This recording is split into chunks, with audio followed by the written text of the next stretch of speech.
Bismillahirrahmanirrahim. Assalamualaikum warahmatullahi wabarakatuh. Perkenalkan, saya Siti Wazena dari kelompok 16 Regu Dahlia. Kali ini kita akan membahas tentang manajemen risiko gugus depan SDIT Salman Al Farisi, Yogyakarta. Manajemen risiko merupakan hal yang sangat penting dibuat dalam kegiatan pramuka. Mengapa?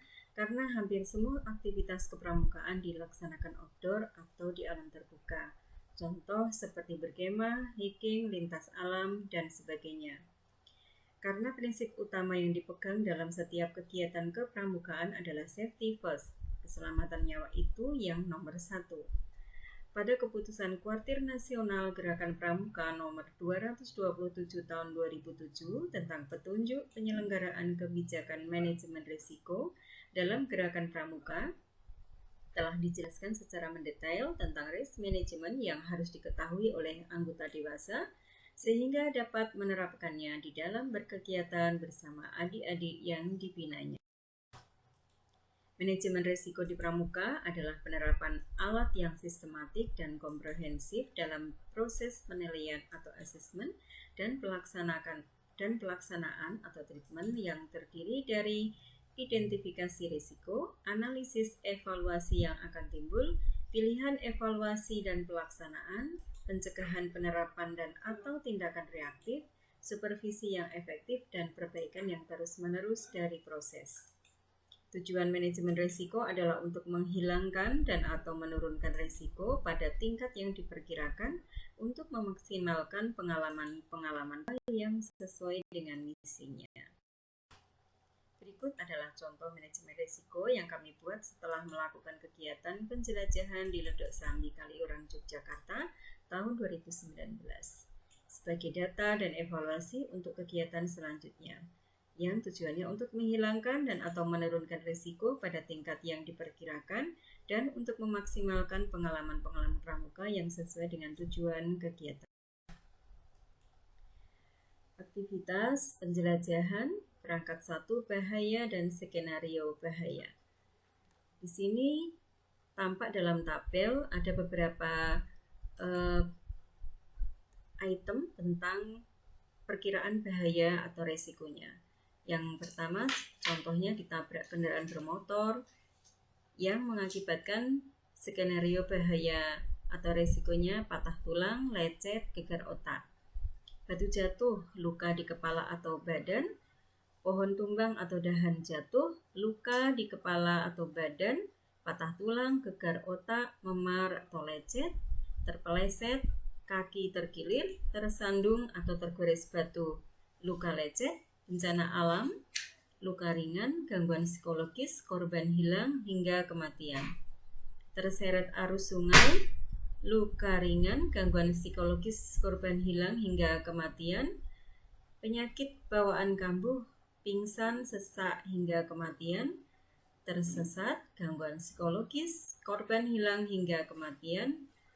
Terkena benda, contohnya paku, kawat, logam atau berkarat, lecet, tetanus, dan seterusnya, hingga yang kami catat adalah bahaya atau resiko terkena bara api, maka resikonya adalah luka bakar ringan sampai berat.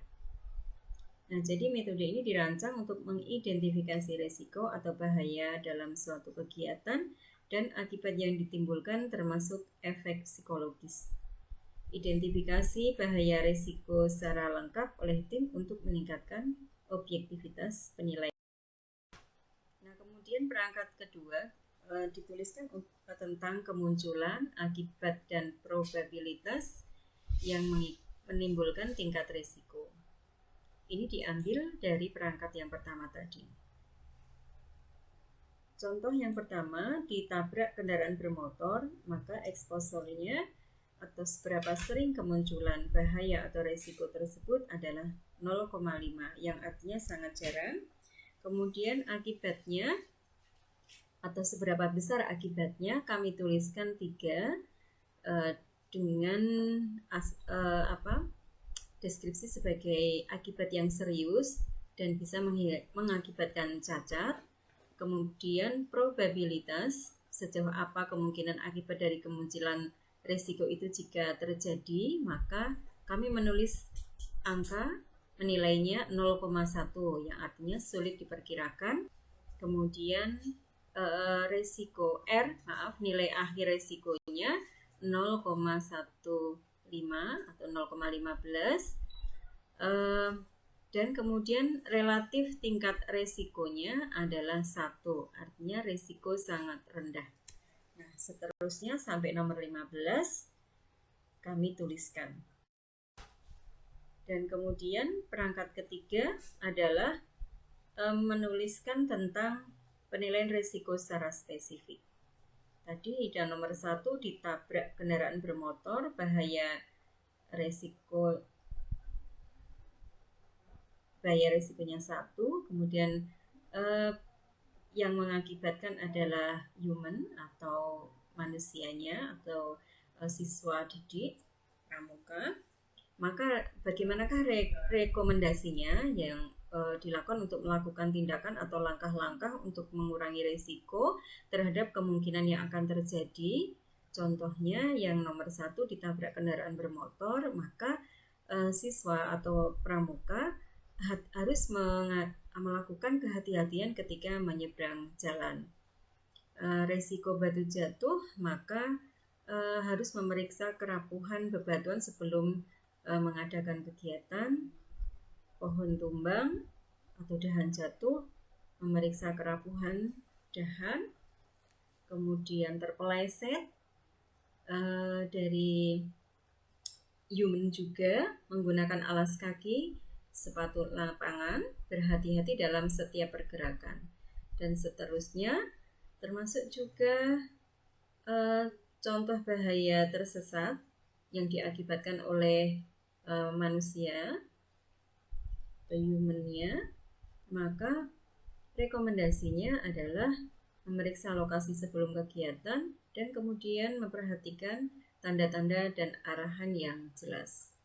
Kemudian jika bahaya ditimbulkan dari penyakit bawaan yang kemungkinan bisa kambuh, maka rekomendasinya adalah membawa obat-obat pribadi, menunda ikut kegiatan jika kesehatan kurang memungkinkan. Nah, itu contoh manajemen risiko penjelajahan yang pernah kami buat yang bermanfaat untuk menghilangkan atau mengurangi risiko yang dihadapi pramuka dalam kegiatan aktivitasnya. Semoga bermanfaat.